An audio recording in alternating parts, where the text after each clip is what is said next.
আসসালামু আলাইকুম সবাইকে। এই তো আজকে আমি গরুর মাংস কাবাব বানিয়েছি, এটাই সবার মাঝে শেয়ার করেছি। কাবাব বানানোর জন্য প্রেসার কুকারে দিয়েছি বুটের ডাল। এই ডালটা আমি 2 ঘন্টার মতো ভিজিয়ে রেখেছিলাম। এই মাংসগুলো দিয়ে দিব পেঁয়াজ, আদা রসুন দিয়েছি, কাবাবের মশলা,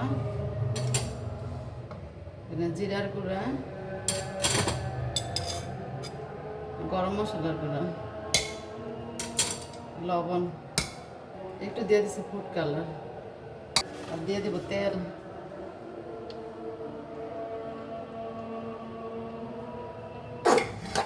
সবগুলো মশলা মিক্স করে নেব। দিয়ে দেবো পানি।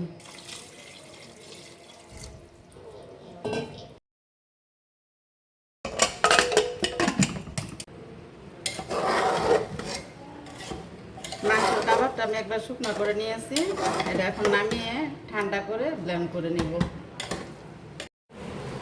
মাংসের কাবাবগুলো আমি ব্লেন্ড করে নিয়েছি, এখন এর ভিতরে দিয়ে দেবো বিস্কিটের গুঁড়া, টমেটো সস, ডিম, 2টা ডিম ভেঙে নিয়েছি, এখন অর্ধেকটা দিব আর কি, মানে একটা দিয়ে দিচ্ছি। এখন ভালো করে মেখে নেব।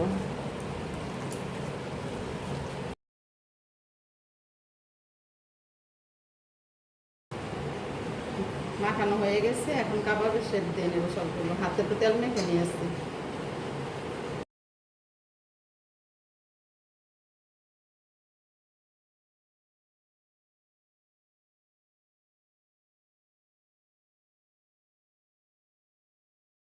সবগুলো এইভাবে বানিয়ে নেব।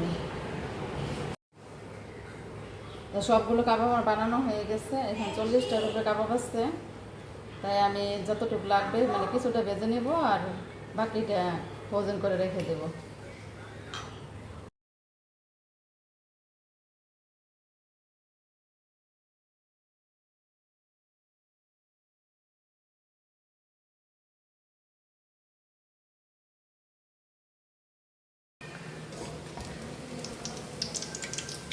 কাবাবগুলো আমি লাল করে ভেজে নিচ্ছি, এখন তুলে নেব।